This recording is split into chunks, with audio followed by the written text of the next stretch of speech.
you ever felt completely powerless? When someone hurt your family and the law did nothing? When you had no voice, no rights, no way to protect the people you loved? Most of us never face that, but for a man named Elijah in 1854 Kentucky, that wasn't a question, it was his entire life. This is the story of how a father turned 30 years of horse knowledge into justice.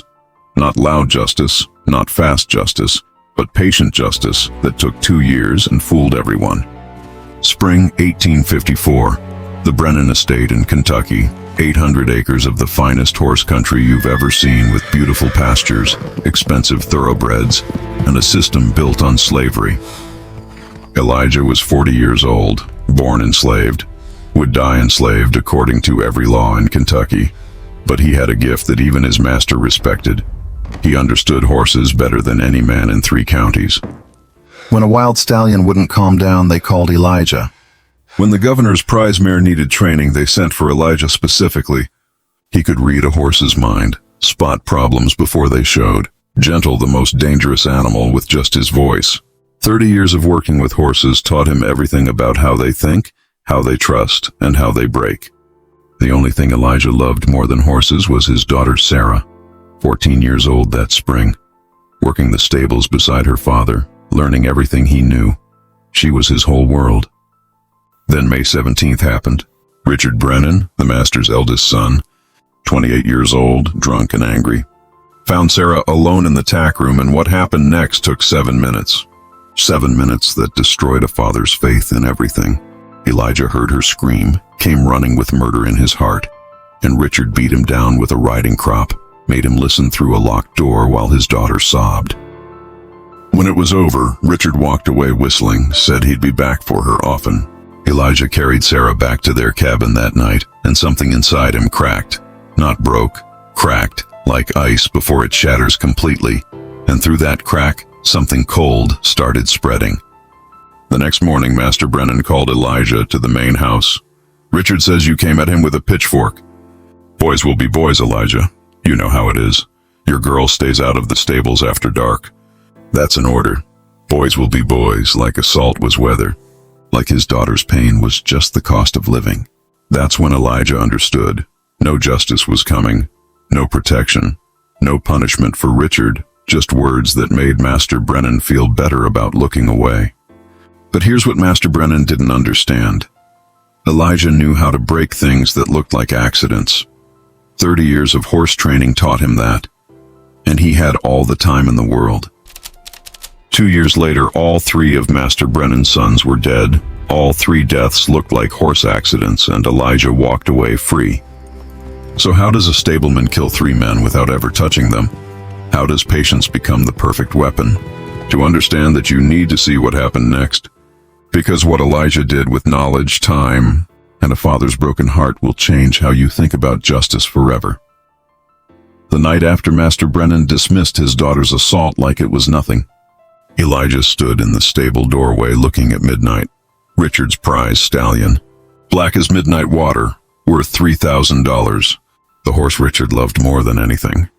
Elijah had raised that horse from a foal, knew every muscle, every habit, every fear, and the stallion trusted him completely. Sarah was back in their cabin, 14 years old, not speaking, not eating, just staring at the ceiling with empty eyes. And Elijah couldn't fix it, couldn't undo what happened, couldn't promise her it wouldn't happen again, because Richard had already said he'd be back for her, often.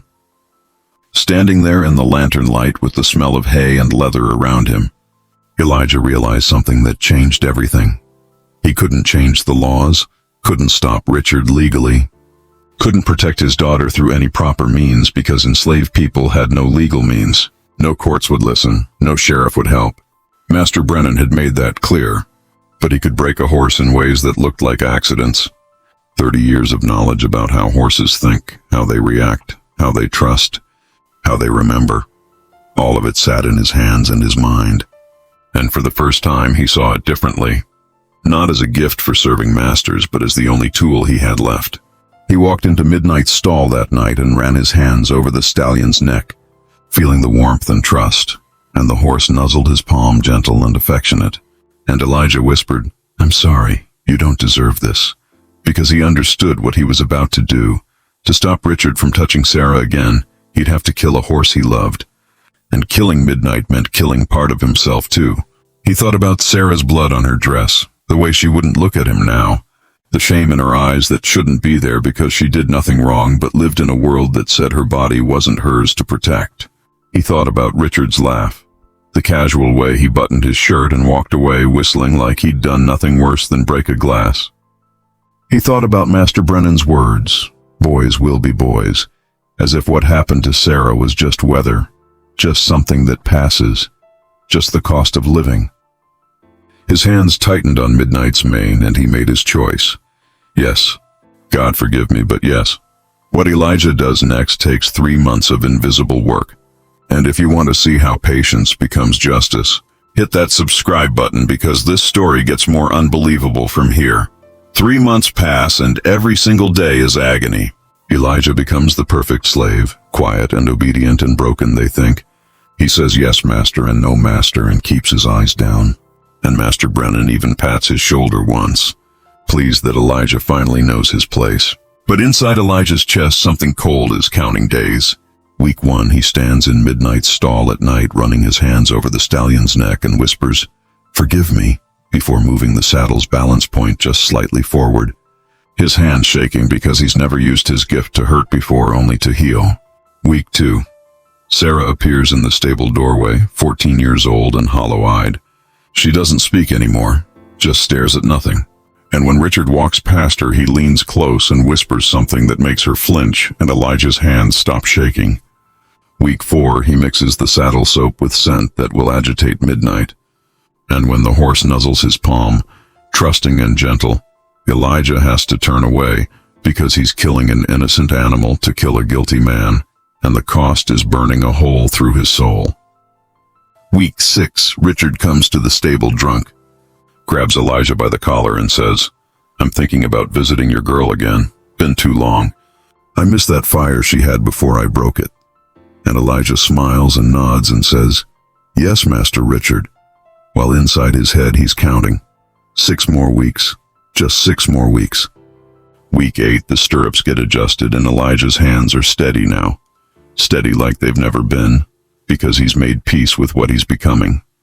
He's watched Richard laugh, watched Sarah fade, watched Master Brennan look away. By week 5, there was no mercy left in him. Week 12, he files the bit knowing this is the last adjustment. In 11 days, Richard Brennan will fall 40 feet onto rocks. Every night, Elijah asks God for forgiveness, and every morning he wakes up and keeps working, because some sins are necessary when the law protects monsters, and you're the only one standing between a monster and your child. August 23rd, 1854, hot and humid, thunderstorm building. Elijah saddles Midnight personally, and the horse looks at him with those big trusting eyes, and Elijah whispers one last time, "I'm sorry. I'm so sorry," before watching Richard mount and ride toward Devil's Drop. 23 minutes until gravity takes over. 23 minutes until a father's patience becomes justice. 10 minutes in, and Midnight begins to feel the saddle shift. Imperceptible to Richard, but the horse knows something's wrong. Starts moving differently, compensating, getting nervous. 15 minutes and the scent mixed into the leather reaches Midnight's nostrils with Richard's sweat. The stallion's ears flatten back, slight agitation becoming real distraction.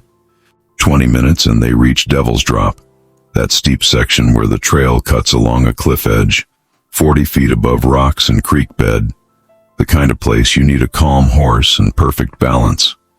Richard has neither. A bird startles from the underbrush and Midnight is already primed with uncomfortable saddle and confusing scents and bit pulling wrong. The bird is just the trigger. The stallion shies left. The filed bit makes him pull harder. Richard yanks right, and his weight shifts wrong because 3 months of adjustments trained his body to balance incorrectly. The saddle shifts, Midnight rears, Richard falls 40 feet, and the sound his body makes hitting limestone echoes across the valley. Back at the stables, Elijah is mucking stalls when he hears the commotion, and he sets down his pitchfork very slowly because his hands want to shake, but he can't let them, not now, not when people are watching. They find Richard at noon, neck broken, dead before they could reach him. The sheriff examines everything and declares it tragic accident. Horse must have spooked. Master Brennan weeps like a man watching his legacy crumble because Richard was his eldest. His favorite, the son who'd inherit everything, and now he's gone. He orders midnight shot that afternoon, and Elijah volunteers to dig the grave himself.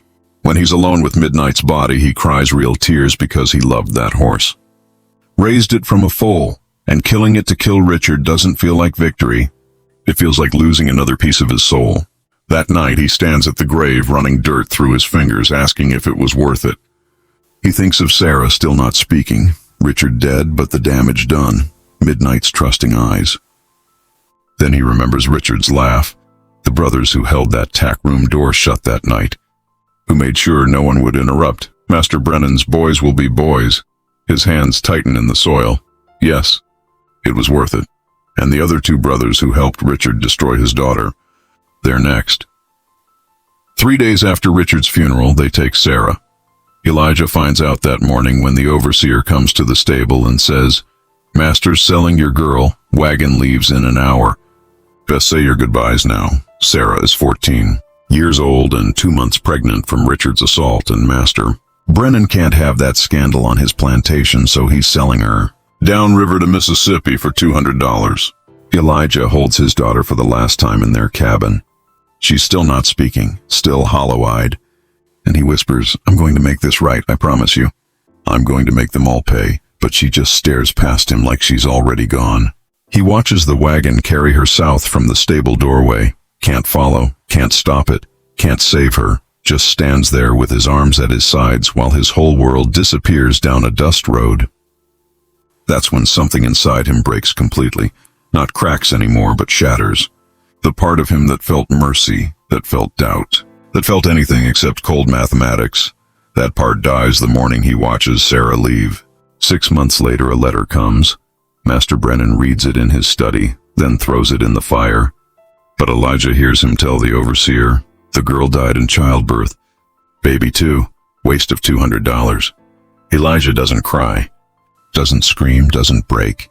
He just walks to the stable and looks at Apollo, the chestnut gelding with sensitive airways, and begins planning the second death with the precision of a man who has nothing left to lose. Thomas Brennan appears that afternoon, the second son who held the tack room door shut that night, crueler than Richard ever was because Thomas enjoys watching people break slowly. He leans against Apollo's stall and says, casual as discussing weather, "Heard about your girl. Shame. Weak stock, I suppose." And Elijah says nothing, just keeps brushing Apollo's coat. Thomas continues, "You know what I like about you, Elijah. You finally learned your place. A good slave stays quiet, stays broken. My father was too soft on you people, but you're properly trained now, aren't you?" And he walks away laughing. Elijah stands in the stable with the brush in his grip.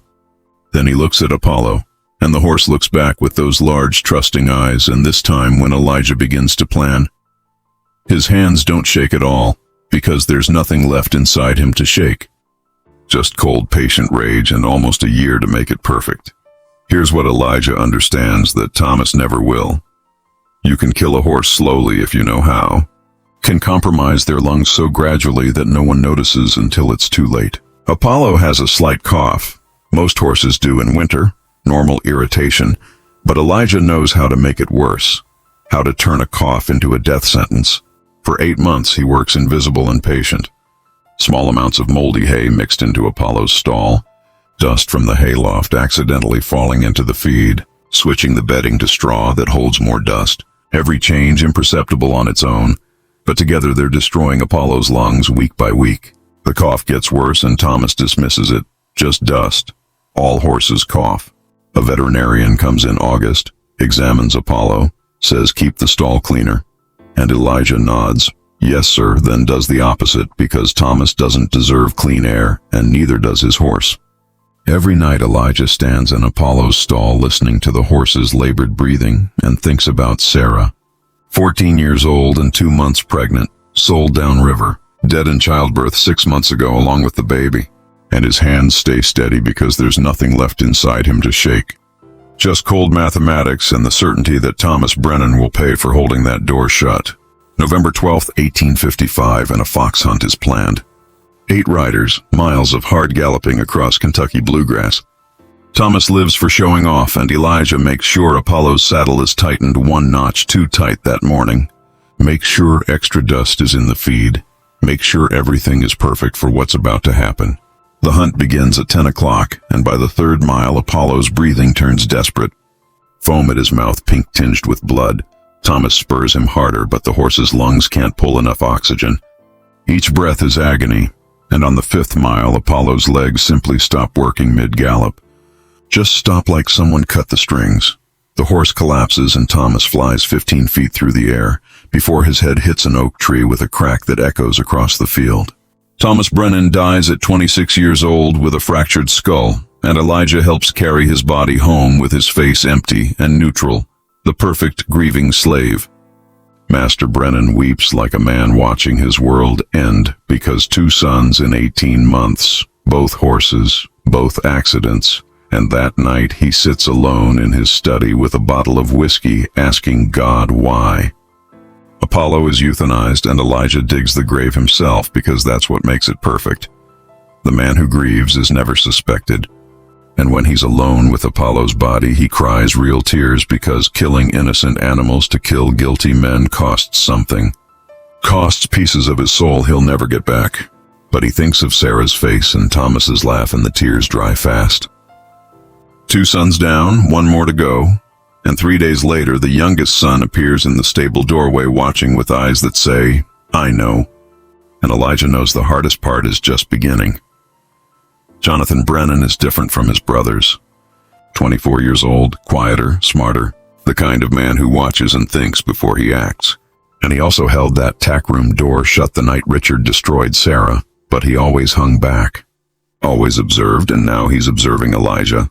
He doesn't voice his suspicions out loud because how do you tell your grieving father that the family slave somehow murdered 2 sons with horses when there's no evidence?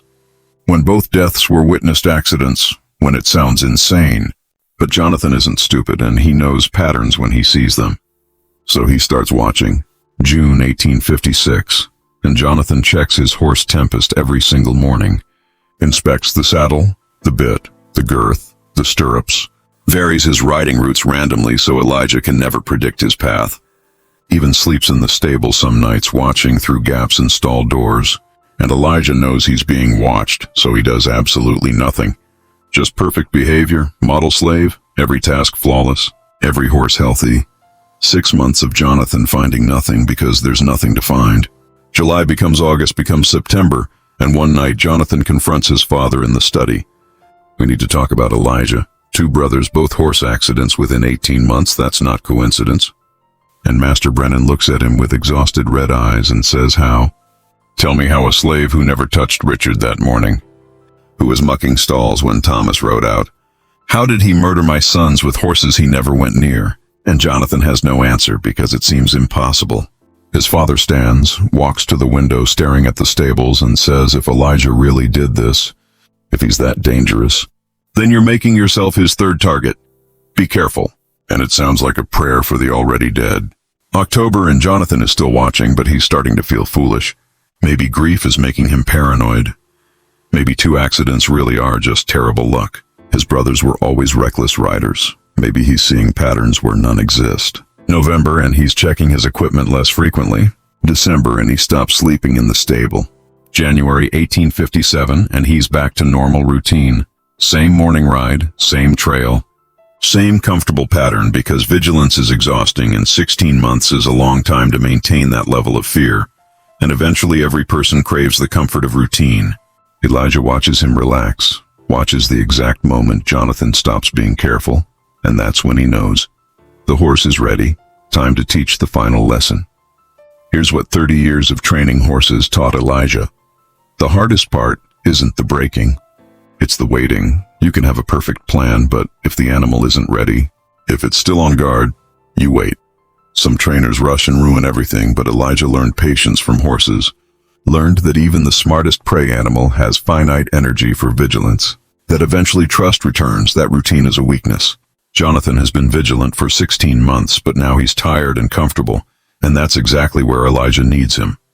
If you're understanding how patience defeats intelligence, that's because you're watching a master at work, and what happens next will show you that sometimes waiting is the deadliest weapon. This death has to be different because Elijah can't touch Tempest. Jonathan would notice any change to the horse immediately, so Elijah changes the environment instead. There's a stone bridge crossing Thornton Creek that Jonathan uses every morning. 12 feet wide, 15 feet high, solid construction used for 20 years. And Elijah's job includes maintaining trails so nobody questions when he works near it. May through September 1857, he makes tiny adjustments. Loosens stones on the bridge approach. Notches the wooden rail hidden under moss and weathering. And here's the crucial part. Every single day for 4 months, he leaves apple pieces on the far side of the bridge. Same spot, same time. Horses remember patterns, and Tempest begins expecting treats after crossing.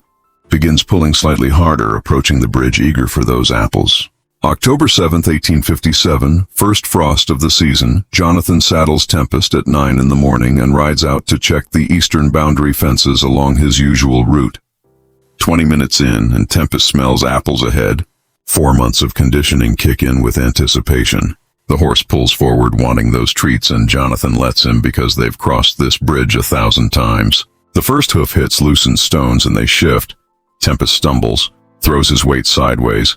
His shoulder hits the weakened rail and the wood explodes. The rail gives way. Tempest screams that terrible metal tearing sound, and horse and rider tumble 15 feet down into rocks and shallow water. Jonathan Brennan's neck breaks on impact. Same wet crack as his brother's, same terrible finality, and half a mile away Elijah sets down his pitchfork and breathes. They find Jonathan that afternoon. Obvious accident. Sheriff says wood rots and stones shift. Tragic, but these things happen. Tempest survives, and Elijah treats the horse personally, saves his life, because the man who grieves is never the man who kills. 1 week later, Master Brennan calls Elijah to the main house, and his eyes are different now. Hollow and knowing, he says, "I'm selling you. Louisiana cotton plantation, you leave after Christmas." And his eyes say, "I know what you did. I can't prove it, but I know." And Elijah's eyes say, "Good. 3 sons dead, and this is for Sarah." December 29th, 1857, the night before he's to be sold south. Elijah stands in the stable one last time, running his hands over the stall doors. 30 years of his life in this place. And he thinks about Sarah, 14 years old and gone. About the 3 men who destroyed her. About the horses he sacrificed, and the pieces of his soul scattered across 2 years of patient revenge. Then he opens every stall door, releases 12 thoroughbreds worth thousands into the night, slashes every piece of tack to ribbons, and walks away with nothing but the clothes on his back. The message clear: you stole my daughter, and I'm stealing your kingdom. Master Brennan posts $500 bounty, but they never find him. Elijah vanishes like smoke. Some say he made it to Canada. Others say he drowned crossing the Ohio. One report places him in Philadelphia, but nothing confirmed. 2 years later, Master Brennan falls down his own stairs drunk, breaks his neck just like his sons. The estate is sold to cover debts. The Brennan family line ends. But in 1923, the Cleveland Historical Society received a letter from a man who'd escaped slavery in Kentucky, and in it he wrote, "I knew a man once named Elijah who taught me about horses after the war. Never talked about Kentucky, but once late at night he said horses could kill a man 100 ways, and if you knew them well enough, you could make everyone look like an accident." His eyes said everything. The letter is real, sitting in archives today. Make of that what you will. So here's the final question. Was Elijah a murderer or a father with no other choice? Was it justice or revenge? If you want to know how a father avenged his daughter's assault without ever touching the men who destroyed her, and made them enemies and destroyed each other, that story is even more brilliant than this one. Click the video in the corner right now. And what would you have done in his place when the law protected the people who destroyed your family, and you had nothing? Tell us what you think in the comments. And if you want more stories where the powerless found impossible ways to fight back, subscribe, because history is full of untold stories and we're bringing them to light.